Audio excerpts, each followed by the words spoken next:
안녕하세요. 저는 4살 아들을 키우고 있는 여자입니다. 저희 집의 가족 구성원은 평범한 집과는 달리 조금 특이한 편인데요. 어쩌다가 특이한 가족 구성이 되었는지 제 사연 한번 들어보실래요? 저는 아파트 관리사무소에서 회계 업무를 보는 일을 하고 있었어요. 제 일 중엔 회계 업무 말고도 중요한 다른 일이 있었는데요. 그건 바로 노인정 살림을 사는 일이었어요. 일을 하며 남는 시간엔 아파트에 마련된 노인정에 가서 청소를 돕는다거나 최소한의 구비 물품들을 체크해야 하는 일도 맡아서 하고 있었는데 그곳에서 친하게 지내는 분이 계셨습니다. 그분과 가깝게 지내다 보니 이런저런 이야기를 나누게 되었고 어느 날은 저에게 이런 말씀을 하시더라고요. 아가씨, 내가 아가씨가 아주 마음에 들어서 그러는데 지금 만나는 사람 없으면 내 아들 한번 만나볼래? 네? 아들 분이요? 그래, 우리 아들. 내가 아가씨가 너무 마음에 들어서 그래.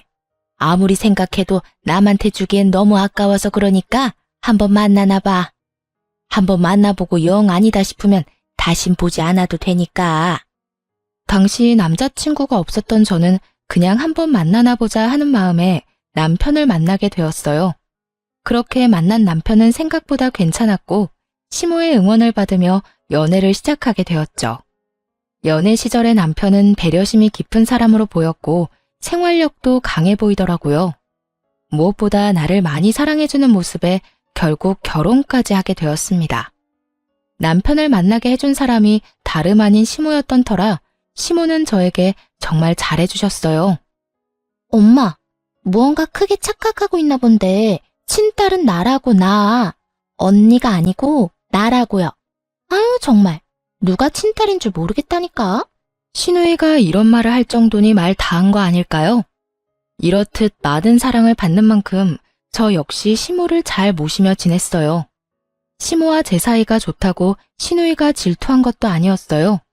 신우이 역시 앞에선 그렇게 말했지만 뒤에선 저에게 엄마에게 잘해주어 고맙다고 늘 말해주는 다정한 시누이였으니까요.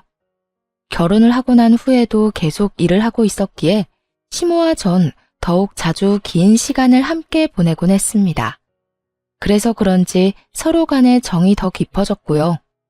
그러던 어느 날 남편이 갑작스럽게 회사를 그만뒀다며 저에게 사업 이야기를 꺼내기 시작하더군요. 여보, 사실 나 저번 주에 회사 그만뒀어. 뭐? 당신 오늘도 출근한다고 나갔었잖아. 출근도 안 하는 사람이 나가서 뭘 한 거야? 아니, 애초에 왜 상의 한마디도 없이 그런 큰 결정을 내린 거야? 그게 나 사실 사업하고 싶어. 언제까지 월급쟁이 할 수도 없는 노릇이고. 언젠가는 우리 아기도 낳아야 할 거고 그때 되면 돈도 더 많이 들 건데 그런 날이 오기 전에 얼른 시작해서 자리 잡고 싶어. 처음엔 많이 당황스러웠어요. 잘 다니던 회사를 상의 한마디도 없이 그만뒀다고 하니 화가 나기도 했고요. 하지만 화가 난다고 화를 내봤자 복직이 되는 것도 아니었기에 저는 최대한 마음을 가라앉히며 남편에게 물었고 남편은 앞으로의 계획을 저에게 털어놓더군요. 저로선 도저히 생각하지도 못한 일이었지만 이왕 저지른 일 되돌릴 수 없으니 이렇게 된 이상 마음이라도 편하게 시작하게 해주자 싶었어요. 대박이 나면 더없이 좋겠지만 그렇지 않다고 해도 좋은 경험을 얻는다고 생각하기로 한 것이었죠. 무슨 말인 줄 알겠어. 그런데 여보, 사업을 한다고 무조건 성공하는 것도 아니고 그러다 혹시나 아니다. 이미 그만뒀는데 어쩌겠어. 이왕 하는 거 열심히 해봐. 고마워. 미리 상의 못한 건 미안해. 나도 많이 고민하다가 이때가 아니면 도저히 안 되겠다는 생각이 들어서 당신이랑 신랑이 하면서 시간 쏟고 싶지 않았어. 다음부턴 꼭 상의할게. 정말 미안해. 알겠어. 다음부턴 꼭 그런 일은 상의해. 사실은 혹시나 망하면 어쩌려고 그래? 라는 말을 하고 싶었어요. 하지만 이미 회사는 그만뒀고 남편은 사업을 하겠다는 굳건한 의지를 내비치는 상황에 굳이 그런 불길한 말을 하고 싶지 않더라고요. 한편으론 남편의 심정이 이해가 되지 않는 것도 아니었고요. 상의를 해줬더라면 좋았을 테지만 이왕 벌어진 일, 큰 일을 하려는 사람에게 괜한 잔소리도 하고 싶지 않았어요. 그래서 전 남편을 응원해주겠다고 했고, 그렇게 남편의 사업 준비는 시작되었어요. 남편의 사업은 제가 전혀 도움을 줄 수 없는 분야라 그저 전 일을 하며 살림을 잘 꾸려나가는 일을 열심히 하는 수밖에 없었죠. 잦은 출장과 잦은 술자리에 신혼을 즐길 새도 없었지만 다른 건 몰라도 주말만은 꼭 저와 시간을 보내주던 남편의 노력에 단 한 번의 말다툼도 없이 그 힘든 시기를 보냈던 것 같습니다. 가장 힘든 건 당연히 돈이었어요. 아무래도 남편의 벌이가 전혀 없이 지내는 기간이 길어지다 보니 제 벌이로 감당할 수 있는 선을 훌쩍 넘어 생활이 힘들어지더라고요. 그렇다고 친정에 말할 수도 없는 노릇이고 시댁에도 말할 수 없는 노릇이었죠. 어떻게 해야 하나 고민만 하는데 이런 사실을 다 알아챈 시모가 생활비를 붙여주시는 게 아니겠어요? 어머님, 방금 돈이 들어왔는데 웬 돈이에요? 그거 너희 생활비에 보태 쓰라고 조금 보냈어. 돈 들어가는 데는 한두 군데가 아닐 텐데 혼자 번 돈으로 감당하려고 하니 요즘 많이 힘들지? 한동안은 내가 조금씩 도움을 줄 테니 그걸로 조금만 더 버텨보거라. 언젠가는 이 힘든 순간도 다 지나가지 않겠어? 혹시나 부족하면 말하고. 사실 조금 힘들었는데 감사해요, 어머님. 정말 감사합니다. 생각 같아선 괜찮다고 하며 돌려드리고 싶었지만 상황이 힘들다 보니 그 말이 차마 나오지 않더라고요. 그래서 전 살림이 괜찮아질 때까진 감사한 마음으로 시모의 도움을 받기로 했습니다. 그렇게 생활비가 해결됐다 싶었더니 더 큰 일이 저를 기다리고 있더군요. 그건 다름 아닌 남편의 사업 자금이 부족하다는 것이었어요. 남편의 사업은 오픈을 앞두고 큰 돈이 필요한 상황이 생겨버린 것이었죠. 어떻게 해야 할지 모르겠어. 예상치 못한 큰 지출이라 준비한 돈도 없는데. 그렇다고 지금 와서 포기하기엔 너무 아까워. 어떻게 방법이 없을까? 그러게, 일단 생각을 좀 해보자. 둘이 함께 머리 맞대면 어떻게든 해결될 거야. 말은 이렇게 했지만 도저히 해결책이 보이지 않더라고요. 결국 전 집을 처분해 새를 얻어가는 쪽으로 마음을 굳히고 있었고 남편은 시모에게까지 고민을 털어놓은 것인지 시모에게서 연락이 오더군요. 아가, 이야기 다 들었다. 그래서 어떻게 할 생각이니? 그게 뭐든 다 여의치 않네요. 이미 집 마련할 때 받은 대출이 있어서 집 담보대출을 해도 부족하고 그냥 집을 팔고 더 작은 데로 새 얻어서 가야 하나 싶기도 해요. 월세로 간단 말이니? 네, 아무래도 그렇게라도 해야 할 것 같아요. 이제 와서 사업을 그만두라고 하기엔 지금까지의 시간이랑 돈이 아깝기도 하고 무엇보다 그이가 너무 하고 싶어 해요. 잠도 제대로 안 자고 일만 하고 자신감도 넘쳐 보이고요. 행여나 잘 안 되더라도 다시 시작하면 되는 거니까 이번엔 할 수 있는 데까진 도와주고 싶어서요. 제 말을 들은 시모는 생각에 잠긴 듯 뜸을 들인다 싶으시더니 이내 조심스럽게 말을 꺼내기 시작했어요. 아가, 내가 지금부터 어떤 말을 할 건데 네가 싫으면 싫다고 솔직하게 말해다오. 무슨 말씀을 하시려고 이러세요? 편하게 말씀해 보세요. 그게 다른 집에 새들어 살 바엔 우리 집으로 들어오는 건 어떠냐? 아무래도 월세 내고 사는 돈이 아깝기도 하고 네 남편 계속 바빠질 텐데 너 혼자 그렇게 두는 것도 마음에 걸리기도 해. 네 생각은 어떠니?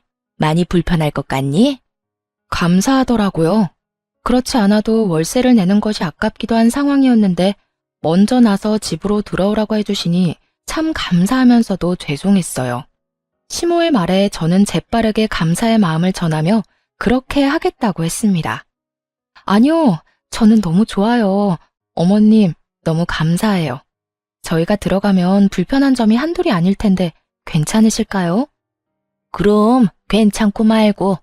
그리고 감사는 무슨. 다른 것도 아니고 내 아들놈 사업한다고 집까지 팔 상황인데 이 정도는 당연히 해야지. 생각 같아선 돈으로 도와주고 싶다만 나도 지금은 다 묶여 있어서 그럴 여유는 없구나. 그리고 네가 불편할까봐 걱정인 게지. 난 너랑 사는 거 불편하지 않아. 오히려 좋은걸? 그러니까 내 걱정은 말고 너만 괜찮다면 함께 살자꾸나.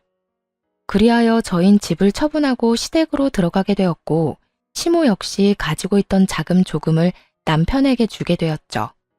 자금이 해결되고 나니 남편은 더욱 바빠지기 시작했고 저는 시모와 더 많은 시간을 보내며 더욱 두터운 정을 쌓아가고 있었어요.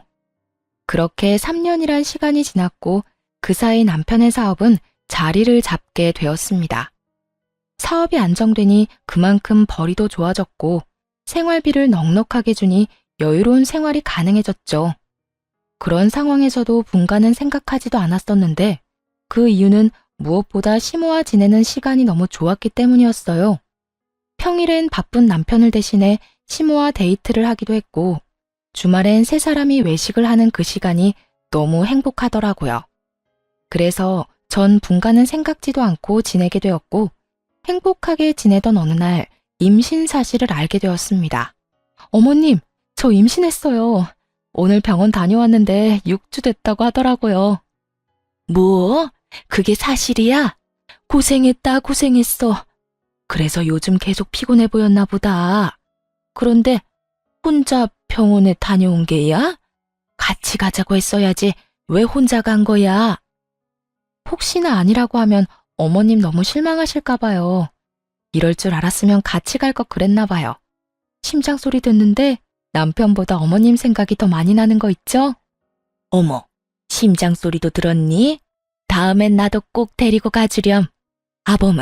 아범은 알아? 네, 오는 길에 통화했어요. 오늘 일찍 들어온대요. 그래, 아주 축하할 일이야. 다시 한번 고생했어, 우리 며느리. 제 임신 소식에 저보다 더 기뻐하는 시모를 보며 제가 다른 건 몰라도 정말 시집 하나는 잘 왔구나 하는 생각마저 들더라고요. 그렇게 저는 더욱 단란한 시간들을 보내게 되었어요. 하지만 어느 가정이나 조금씩의 문제는 다 있듯이 저희 가정에도 조금의 문제는 있었습니다. 그건 다름 아닌 남편이었는데요. 사업이 잘 풀려 여유로운 금전적인 생활과는 달리 남편은 계속 바빴고 그나마 주말엔 무조건 가족과 시간을 보내주던 남편은 어느 순간부터 그 시간마저도 가정에 양보하지 않더라고요. 사업이 잘 되면 잘 될수록 남편은 주말조차도 일을 한다며 집을 비우는 일이 허다했으니까요. 전 그때까지도 남편이 허튼 짓을 한다고 생각은 전혀 하지 못한 상태였어요. 심지어 제가 임신까지 했으니 그런 쪽으론 전혀 생각지도 못하고 그저 남편을 믿고 아기를 잘 지키는 일에 온 신경을 쏟고 있던 때였어요. 지금 생각하면 제가 참 안일하다 싶기는 한데 그땐 전 미련스럽게도 남편은 믿어 의심치 않았죠. 하지만 이런 저와는 달리 시모는 외박이 잦아지는 남편이 신경 쓰였는지 어느 날은 남편을 불러앉혀 이런 말을 하기 시작하더라고요. 아범, 너 요즘에 왜 이렇게 외박이 잦아? 일이 그렇게 바쁜 게야? 그저 평범한 물음이었지만 시모의 눈빛과 목소리의 톤은 전혀 그렇지 않았습니다. 그게 뭐든 다 꿰뚫고 있다는 눈빛과 꽤 화가 났지만 애써 담담하게 누르고 있는 목소리에 저마저도 압도될 것만 같더군요. 네, 어머니. 일이 안정되긴 했는데 유지하려니까 더 바빠지는 것 같아요. 직원한테 맡기는 것도 한계가 있고 무엇보다 제가 다 확인해야 마음이 편하기도 하고요. 남편은 재빨리 자신의 입장을 설명하며 이때껏 가정의 소홀한 이유를 설명했지만 그것으로 시모의 언짢음은 풀릴 기미가 보이지 않았어요. 아무리 그렇다고 한들 잠은 집에 와서 자거라. 몸 상하는 것도 걱정이지만 네 아내 생각도 걱정이야. 신혼 때부터 지금까지 사업한다는 이유로 가정에 너무 소홀하지 않니? 돈 잘 벌어다 주는 게 다가 아니다. 집에서 가족들하고 시간을 보내야 할 것 아니니? 내가 혜정이랑 결혼한 것도 아니고 남편이랑 보내는 시간보다 시험이랑 보내는 시간이 더 많다는 게 말이 된다고 생각해? 죄송해요. 앞으로 집에 신경 더 쓸게요. 시모의 조용한 핀잔에 남편도 조금은 반성하는 듯 했지만 시모는 그런 남편을 한 번 더 밀어붙이더군요. 나한테 죄송할 게 아니라 네 집사람한테나 미안하게 생각해. 네 일이 누구 덕에 잘 되는지 늘 생각하고 네 집사람한테 고마워하란 말이다. 이제 애도 태어날 건데 어느 정도 자리 잡았으면 욕심 그만 부리고 일보단 가정에 좀 신경 쓰고.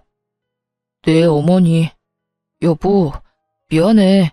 앞으로 내가 집에 신경 좀 더 쓸게. 저도 내심 섭섭했던 터라 시모의 이런 조언과 핀잔이 얼마나 고마웠는지 모릅니다. 한 차례 작은 폭풍이 지나고 난 후 남편은 다시 가정에 신경 쓰며 노력했어요. 외박을 하긴 했지만 될 수 있으면 집에서 자려고 노력하더군요. 그렇게 시간은 흘러 출산을 앞둔 어느 날, 남편은 한동안 가지 않던 지방으로 출장을 가게 되었고, 전 집에서 시모와 함께 시간을 보내고 있었습니다. 그런데 갑자기 배가 아파지더니 양수가 터져버렸어요. 시모와 전 급하게 병원에 가게 되었고, 7시간의 산통을 맛보고 세상에서 가장 귀한 아들을 품에 안게 되었습니다. 지방에서 오기에 충분한 시간인데도 불구하고 출산을 하고 병실로 옮겨져 어느 정도 정신을 차릴 때까지도 남편은 오지 않더라고요. 어머님, 아직 안 왔어요? 응, 이 녀석 전화도 받지 않는구나. 내 이 녀석을 그냥 금방 온다고 한 지가 언젠데 아직까지 소식도 없는 게야. 오기만 해. 내가 이 녀석 가만두지 않을 거니까. 어머님, 진정하세요. 오고 있는 중이겠죠. 운전 중이라 전화 못 받는 걸 거예요. 처음엔 전화를 받았던 남편은 어느 순간부턴 전화조차 받지 않고 있었고, 시모는 머리 끝까지 화가 나 노발대발 난리가 날 직전이었어요. 저 역시 남편에게 섭섭한 마음이 들긴 했지만 시모가 저렇게 화를 내니 같이 화를 낼 순 없는 노릇이었죠. 시모는 쉴 새 없이 남편에게 전화를 하고 있었고, 그런 시모는 친정 부모님까지 나서 진정시키기 시작했어요. 사돈, 우리 사위 열심히 오는 중일 겁니다. 그러니 이제 그만 전화하시고 조금 앉으세요. 아까부터 계속 서 계셨잖아요. 이러다 방금 출산한 저희 딸 옆에 사돈까지 누우실까봐 제가 걱정이 다 됩니다. 그래요, 사돈. 가까운 곳도 아니고 지방에서 일 보다가 오는 길이라고 하니 좀 더 걸리나 봅니다. 그러니 진정하시고 좀 앉으세요. 조금 쉬시다가 우리 손주 보러 가셔야지요. 이렇게 부모님까지 말리고 나서자 시모는 남편을 대신해 다시 한번 미안하다는 말을 전하며 애써 화를 누르는 듯 했어요. 지금 보러 가셔도 될 거예요. 다들 눈에 넣어도 안 아픈 손주 보시고 집에 가셔서 쉬세요. 전 혼자 있어도 돼요. 아니야. 내가 아범 올 때까지 곁에 있으마. 먼저 들어가 보세요. 제가 제 아들놈 올 때까지 여기 있을게요. 아무래도 그래야 제 마음이 편할 것 같습니다. 시모의 말에 친정 부모님은 내일 다시 오겠다고 하며 돌아가셨고, 시모는 그런 부모님을 배웅하고 오겠다며 병실을 나섰어요. 그때까지만 해도 남편이 금방 올 줄 알았기에 마음 편하신 대로 하라고 했던 것인데, 금방 오겠다고 하던 남편은 아무리 기다려도 오지 않았고, 날을 넘긴 새벽녘에서야 모습을 드러내더군요. 조용히 그리고 조심스럽게 문을 열고 들어오던 남편을 본 시모는 그 자리에서 벼락 같은 호통을 치며 화를 내기 시작했어요. 너 이 녀석! 금방 온다는 녀석이 이제서야 와? 네가 그러고도 남편인 게야. 다른 날도 아니고 네 마누라가 네 새끼 낳느라 생사가 오가는 순간에 넌 뭐하다 이제야 온 게야? 전화는 왜 안 받고? 그딴 식으로 전화 다 무시할 거면 전화기는 왜 들고 다니는 게야? 시모의 호통에 남편은 고개를 푹 숙이더니 변명을 해대기 시작하더군요. 그게 전화 받고 급하게 오는 길에 졸음운전을 했어요.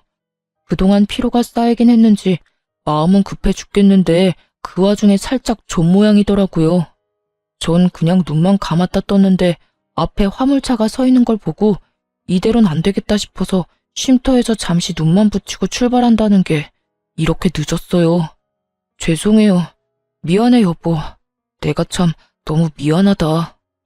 그간 남편이 얼마나 치열하게 살아왔는지 누구보다 더 잘 알던 터라 시모와 저는 그런 남편에게 더는 아무 말도 할 수가 없더라고요. 화가 나지도 않았고요. 물론 섭섭한 마음이야 있었지만 이렇게 무사히 온 것만 해도 다행이라고 생각하며 앞으론 태어난 아들과 함께 더 큰 행복이 가득한 날이 기다리고 있을 거라 믿어 의심치 않았습니다. 하지만 이런 제 확신을 비웃기라도 하는 듯 남편은 가정에 더욱 소홀해지더군요. 저에게도 더는 다정하게 대하지도 않았고요. 심지어 아들에게마저도 애정이 없는 남편을 보며 참 생각이 많아지더군요. 그렇게 생각은 많아지고 남편에 대해 다시 생각해보게 되던 어느 날, 일은 터지고야 말았습니다.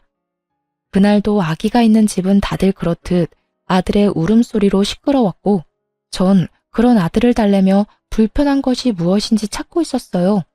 그런데 그 순간 아무것도 하지 않고 그저 아들이 우는 것을 보던 남편이 자리를 박차고 일어나더니 화를 내며 이런 말을 하는 것이 아니겠어요? 시끄러워. 도저히 시끄러워서 집에선 쉴 수가 없어. 시끄럽다니. 당신 자식 우는 소리를 시끄럽다고 하면 어떻게 해? 그리고 아기가 우는 게 당연하지. 매번 생글생글 웃기만 하면 그게 정상이야? 그거야말로 이상한 거라고. 우는 건 아기들이 하는 일종의 표현이야. 아무리 그래도 너무하잖아. 모처럼 집에서 좀 쉬려고 해도 쟤 때문에 도무지 쉴 수가 없다고. 쟤? 우리 아들이 남이야? 쟤, 얘라고 하게? 당신 정말 왜 그래? 요즘 왜 이렇게 예민한 거냐고. 나한테는 그렇다 쳐도 당신 아들한테까지 그렇게 예민하게 구는 이유가 뭔데? 시끄러우니까 시끄럽다는 건데 뭐가 예민하다는 거야? 시끄러워. 차라리 회사에서 일을 하는 게 더 낫겠다. 처음이었어요. 남편과 언성을 높여가며 싸운 일 말이에요. 저는 화를 내는 남편이 도저히 이해가 되지 않았어요. 우는 소리가 시끄럽고 듣기 싫을 수는 있다고 하나 아기 우는 것은 당연하였고 남도 아닌 자기 자식인데 저렇게까지 예, 제 하며 화를 낼 일은 아니라고 생각했으니까요. 여기까지만 해도 이해가 되지 않는데 남편은 기어코 짐까지 싸 회사에서 지낸다며 집을 나가버리더군요. 그런 남편을 시모가 붙잡아 이야기를 나누어 보려고 했지만 시모의 말도 무시한 채 그대로 집을 나가버리더군요. 너 지금 이게 뭐 하는 짓이야? 승준이가 남의 새끼야? 어떻게 네 새끼한테 그딴 식으로 굴 수 있단 말이야? 그리고 네 마누라한테는 어떻고? 네가 이렇게까지 잘된 게 누구 덕인데? 제가 잘된 건 제가 죽을 만큼 노력했기 때문이에요. 그 누구의 덕도 아닌 다 제가 노력한 만큼 잘된 거라고요. 그러니까 어머니도 그만 좀 하세요. 저도 좀 쉬고 싶다고요. 평소 시모의 말이라면 끔뻑 죽던 남편이었는데 시모에게 고함을 치며 화를 내더군요. 그런 남편의 모습에 시모도 많이 놀란 듯 남편을 잡은 손을 힘없이 떨궈버리더라고요. 그렇게 집을 나가버린 남편은 3일째 집으로 돌아오지 않고 있었고 시모는 도저히 안 되겠다 싶으셨는지 저에게 남편의 회사로 가보자고 하더군요. 저 역시 가만히 손 놓고 있을 문제는 아니라고 생각했던 터라 아들을 친정에 맡기고 함께 회사로 가게 되었죠. 남편의 회사로 찾아가니 남편이 자리에 없어 직원에게 물어보니 아마 회사 근처 고급 일식당에 있을 거라고 하더군요. 식사 시간이 아닐 때라 조금 의아하긴 했지만 저와 시모는 일단 식당으로 가게 되었죠. 혹시나 거래처 사람을 만나 중요한 이야기를 나누고 있으면 어떻게 하지? 하는 우려와 함께 말이죠. 하지만 이런 저의 우려와는 달리 룸에서 나오는 남편의 곁엔 젊은 여자가 자리하고 있더군요. 남편은 다른 여성과 어깨를 두르고 있었고 그 여성은 남편의 품에 기대며 치맛자락을 정리하면서 룸에서 나오고 있었습니다. 더 충격적인 건 상간녀의 정체였습니다. 사업이 자리를 잡고 바빠질 시기에 제가 면접을 직접 봐서 뽑았던 30대도 되지 않은 격리 겸 비서였기 때문이었죠. 제 손으로 남편의 상간녀가 될 사람을 회사에 넣었다니 충격이 클 수밖에 없었죠. 오빠, 이제 회사 들어가야 하는 거야? 나 좀 피곤한데 그냥 쉬면 안 되나? 안 되긴 왜 안 돼. 피곤하면 쉬어야지. 집에 데려다 줄 테니까 집에서 좀 쉬고 있어. 급한 일만 마무리하고 갈 테니까. 정말? 그래주면 나야 고맙지. 별것이 다 고맙다. 이런 걸로 고마워하지 마. 앞으론 이 모든 게 당연해질 테니까 지금부터 적응하라고. 우리 오빠 최고야. 얼른 이혼하고 내 남자 됐으면 좋겠다. 언뜻 들리는 두 사람의 대화로 남편의 외도가 확실해지는 순간 저는 믿을 수 없는 현실에 그 자리에서 굳어버렸고 시모는 그대로 남편에게 다가가 아무 말도 없이 남편의 얼굴을 향해 손을 올렸습니다. 남편은 많이 당황한 듯 아무 말도 못하고 맞은 볼만 어루만지고 있었고 상황 파악이 되지 않은 상간녀가 시모를 밀치며 화를 내더군요. 할머니, 미쳤어요? 누군데 감히 우리 오빠 뺨을 때리는 거예요? 이 할머니 미쳤나 봐. 오빠, 괜찮아? 상간녀의 행동에 시모는 바닥에 고꾸라져 버렸고 그 모습을 본 저는 그대로 상간녀에게 달려가 상간녀를 있는 힘껏 밀어버리고 시모를 일으켰어요. 그런데 시모가 바닥에 고꾸라졌을 때는 미동도 없던 남편놈이 제가 상간녀를 밀어버리자 급하게 달려나가 상간녀를 구해주더군요. 시모는 그 모습을 보고 한장하는 얼굴로 고함을 질렀어요. 너, 이 애미가 쓰러지는 건 네 눈에 보이지 않는 거냐? 어머니, 그게 아니라. 난 지금 이 순간부터 네 엄이 아니다. 그런 줄 알고 네 옆에 그 멍청한 년이나 챙기거라. 시모는 그대로 저를 데리고 집으로 돌아와 버렸고 얼마 지나지 않자 남편도 상간녀를 데리고 집으로 들어오더군요. 그리곤 시모 앞에 나란히 무릎을 꿇고 앉아 상황을 설명하기 시작했어요. 이런 와중에도 저에겐 미안한 기색 하나 없이 저를 아예 없는 사람 취급하는 남편을 보며 정말 오만 정이 다 떨어지더군요. 어머니, 저 이 여자랑 살고 싶습니다.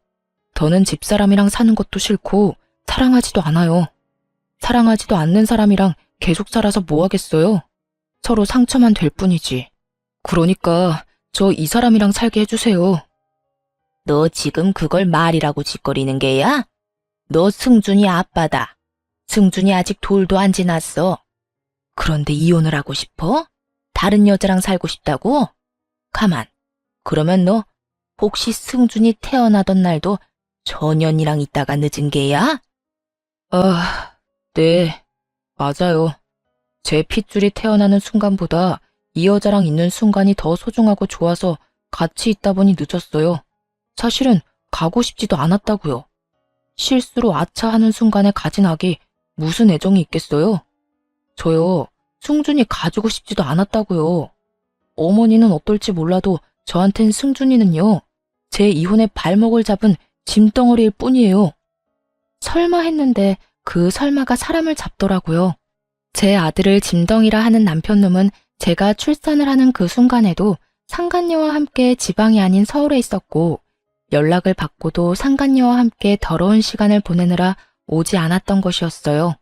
그때부터, 아니 그 전부터 이미 남편은 저와 아들이 아닌 상간녀에게 온 마음이 떠난 후였던 것이었죠.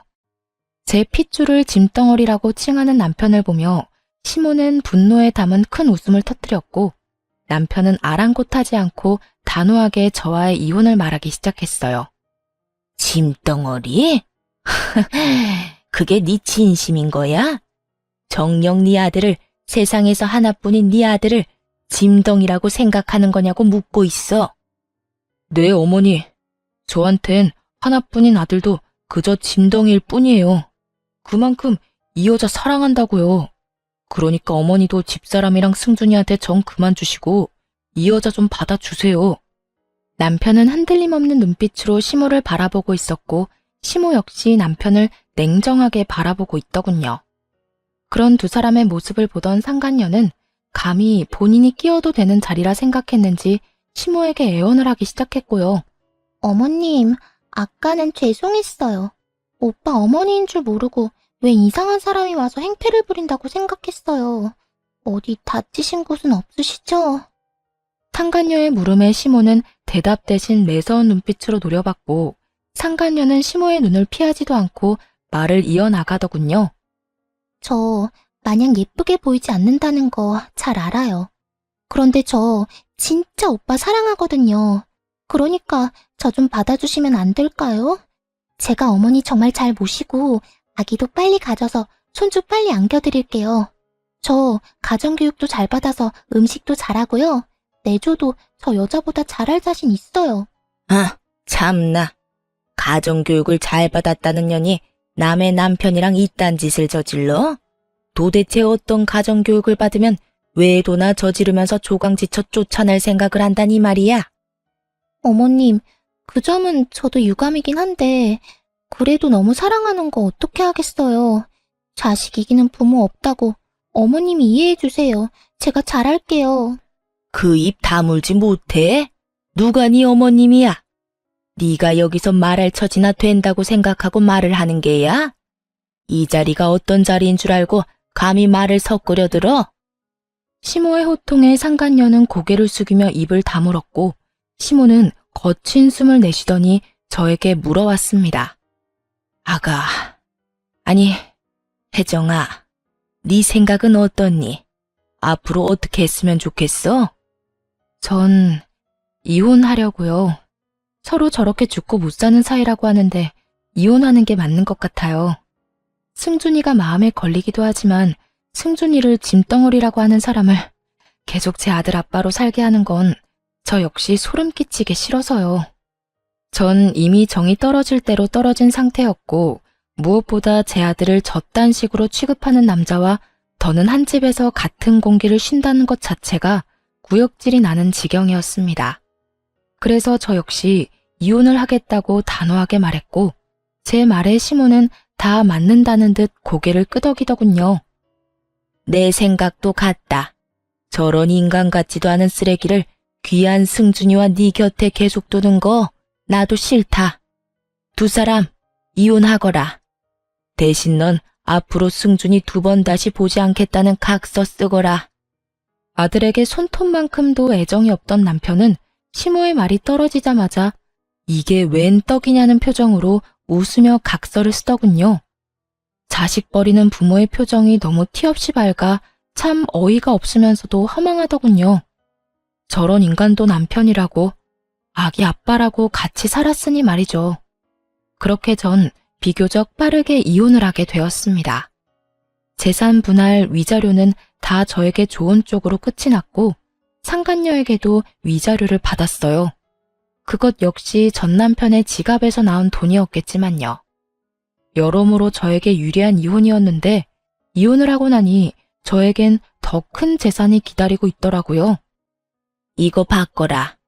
이건 그놈 사업 시작할 때 집 팔아 투자한 돈이랑 내가 투자한 돈 넣은 통장이고 이건 내 재산 관리하는 분 명함이다. 알고 보니 시모는 저희가 집을 팔아 합가를 할 당시 저도 모르게 전 남편에게 각서를 쓰게 했다고 하더군요.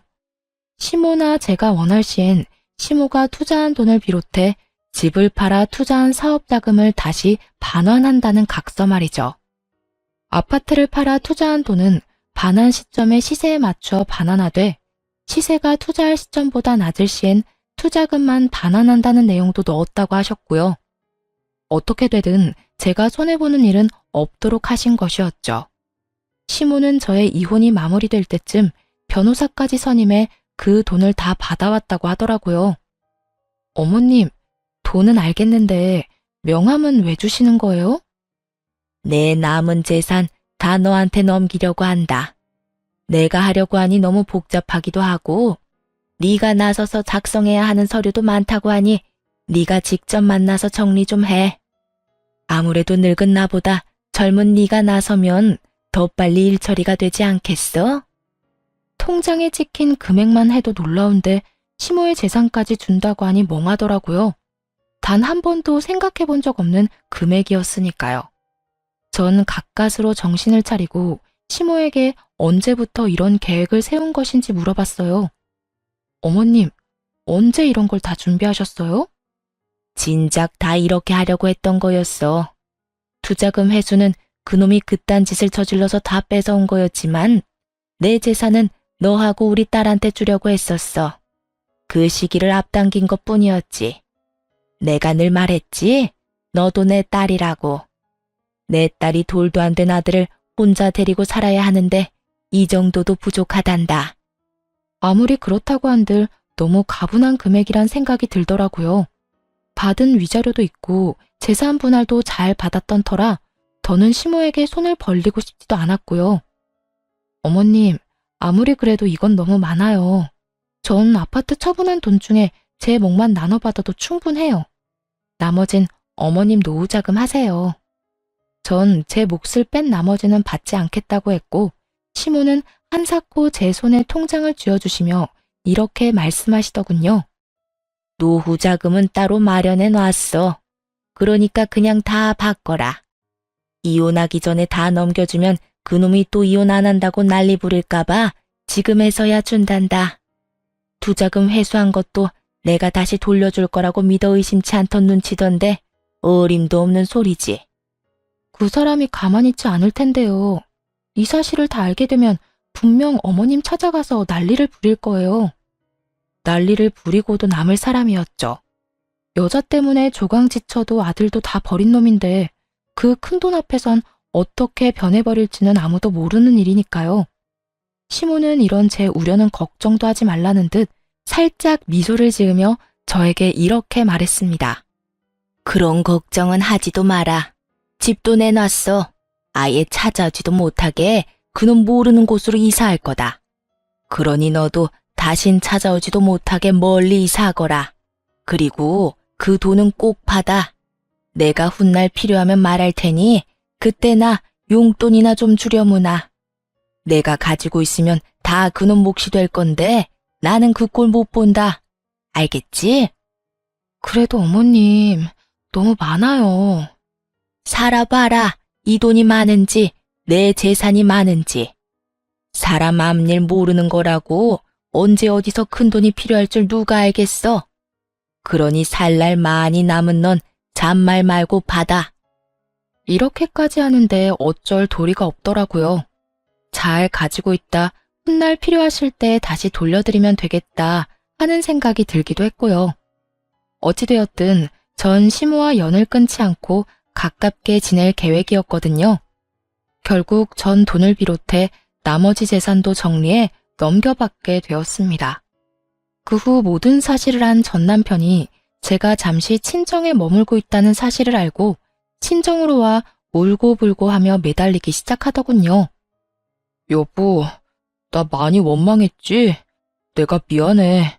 당신 같은 여자가 어디 있다고 내가 미쳤었어. 이제 와서 반성이란 걸 하는 거야? 내 마음에 대못이란 대못은 다 박아놓고선 이제 와서 뭐? 미안? 미쳤었다고? 대단하다, 대단해. 고작 그런 말로 내 마음이 풀릴 거라고 생각하는 거야? 내가 무릎이라도 꿇으면 당신 마음이 풀리겠어? 당신 마음이 풀리기만 한다면 나 이깟 무릎 얼마든지 꿇을 수 있어. 이렇게 말한 전 남편은 제 앞에서 무릎을 꿇고 싹싹 빌기 시작하더군요. 사실 이런 전 남편의 모습을 상상해 본 적이 있었어요. 상상 속에서는 조금 통쾌하기도 했는데 막상 제 앞에서 전 남편 놈이 무릎을 꿇고 비는 모습을 보는데 통쾌하기는커녕 미간이 절로 구겨질 만큼 역겹더라고요. 하지만 이런 제 심정을 알 리 없는 전 남편은 본인이 무릎까지 꿇고 빌면 제가 감동이라도 하며 받아줄 거라고 생각했는지 희망찬 눈빛으로 저를 힐끔힐끔 보며 눈치를 살피더군요. 여보, 나 용서해 줄 거지? 나 당신이랑 이혼하고 정말 후회 많이 했어. 그래서 바로 그 여자랑 헤어졌고 말이야. 정말이야. 회사에서도 진작 내보냈어. 못 믿겠으면 회사에 전화해서 물어봐도 되고, 그래도 믿업지 않으면 그 여자한테 연락해서 물어봐도 돼. 그러니까 나 한 번만 용서해주라. 아, 그래? 정말 헤어졌단 말이야? 그것도 나랑 이혼하고 바로? 그럼 나 정말 당신하고 이혼하고 바로 헤어졌다니까. 웃기지도 않더라고요. 당장 전날만 해도 상간녀와 함께 시모에게 찾아가 정말 재산을 전처에게 준 것이 맞는지 몇 번이나 확인하고 한 것을 다 전해 들었는데 눈 하나 깜짝하지 않고 거짓말을 하고 있으니 말이에요. 있잖아. 나 아직 어머님이랑 연락하고 지내. 어제도 통화했고 오늘도 통화했어. 제 말에 전 남편은 크게 당황한 듯 목까지 빨개진다 싶더니 말을 더듬기 시작하더군요. 그래? 그래. 그러니까 내가 하고 싶은 말은 네가 어제 그년이랑 어머님 찾아가서 정말로 나한테 재산 다 넘긴 거 맞냐고 몇 번이고 묻고 간 거 아니까 나한테 와서 이딴 연기해도 소용없다는 거야. 여보, 다 거짓말은 아니었어. 나 당신이랑 헤어지고 후회 많이 했다는 건 진심이었어. 그렇겠지. 내가 그 많은 재산을 받았으니 후회는 했겠지. 다 네 몫이 되었어야 할 어머님 재산이 애먼 나한테 왔는데 누가 후회를 안 할 수가 있겠어? 나라고 해도 땅을 치고 후회할 것 같은데. 네 맘 다 알겠고 잘 들었으니까 더 험한 꼴 당하기 전에 얼른 꺼져라. 난 경고했다. 전 남편은 제 경고가 우습게 들렸는지 미동도 없이 손이 발이 되게 빌기 시작하더군요. 잘못했다, 너 없이 절대로 못 산다, 우리에겐 자식이 있지 않냐 등등 되지도 않는 말들을 짓거려대면서요. 경고도 했겠다. 더는 그런 전 남편의 꼴을 보기도 싫었던 저는 아들의 똥기저귀를 찾아와 전 남편의 얼굴에 던져버리고 집 밖으로 쫓아내버렸어요. 에이, 이게 뭐야? 이거 똥이잖아. 너 미쳤어? 미친 건 너겠지. 여기가 어디라고 찾아와서 되지도 않는 눈물바람이야. 다신 찾아오지 마. 또 찾아오면 똥기저귀로 끝나진 않을 거니까. 알아들었으면 당장 꺼져. 계속 난동 피우면 경찰 부를 거야. 경찰을 부른다는 말까지 나오자 겁이 나긴 했는지 더는 난동을 피우지 않고 돌아가더군요. 그 후 들려오는 소식엔 큰 금액의 돈이 빠져나간 남편의 회사는 급격하게 기울어져 버렸고 가세가 기울자 상간녀는 전 남편이 마련해준 집을 처분해 소리 소문 없이 도망을 가버렸다고 하더군요. 전 남편은 회사를 다시 일으켜 세우기 위해 신우이에게 연락해 시모를 백방으로 찾으려 노력했지만 신우이 역시 전 남편을 차단해버렸다고 하더군요.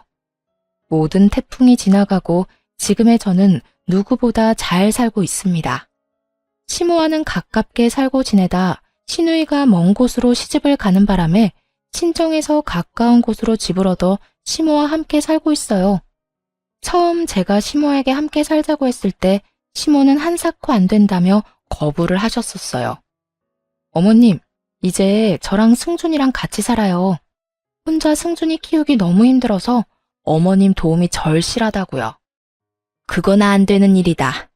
내가 너랑 사는 게 말이나 된다고 생각하는 게야? 말이 안 될 건 뭐예요? 어머님 평소에 저 딸처럼 생각하신다고 하시더니 다 거짓말이었어요? 그냥 하신 말이었어요? 그건 아니지만 그래도 안 될 일이야.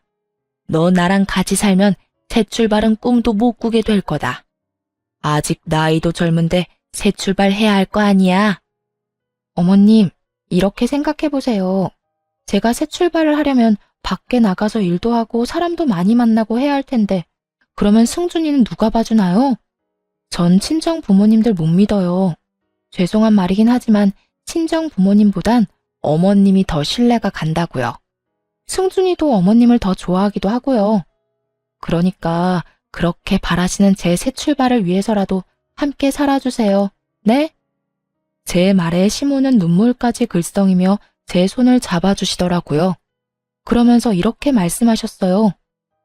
넌 어떻게 된 애가 그런 생각을 하는 게야. 나는 널 볼 면목이 없는데 넌 어째서 나한테 이렇게까지 하냔 말이야. 나 때문에 네 인생이 망해버린 것 같아서 널 볼 때마다 내가 너무 미안한데 네가 그렇게 말하면 내가 같이 살 수밖에 없지 않니? 어머님, 제 인생 안 망했어요. 그저 이혼만 했을 뿐이에요.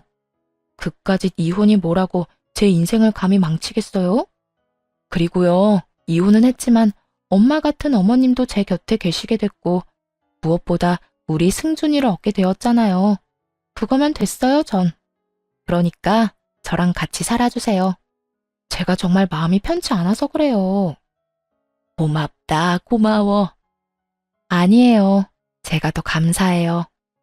시모는 끝까지 우기고 드는 제 뜻을 결국 받아주셨고, 결국 저희 집 가족 구성원은 시모와 저, 그리고 아들이 되어버린 것입니다. 조금은 특별한 가족 구성원이 된 지도 꽤 시간이 흘렀네요. 잘 먹고 잘 우는 것이 일이던 제 아들은 벌써 4살이 되었거든요. 다행스럽게도 아들은 아빠의 빈자리가 느껴지지 않을 만큼 밝고 사랑스럽게 자라고 있어요. 시모와 전 여전히 사이가 좋고 요즘엔 어머님이란 호칭 대신 엄마라는 호칭으로 부르고 있을 만큼 더욱 가깝게 지내고 있답니다. 처음 엄마를 모시고 산다고 했을 때 친정 부모님께서 선뜻 그렇게 하라고 하신 것은 아니었어요. 하지만 엄마가 저에게 어떻게 하는지를 누구보다 가까이에서 봤던 터라 짧은 고민 후 저의 뜻대로 하라고 해주시더라고요. 지금은 저희 관계를 인정해 주시는 것을 넘어 함께 시간을 보내는 일도 많아요. 이렇듯 저는 특별한 가정 속에서 행복한 삶을 보내고 있습니다.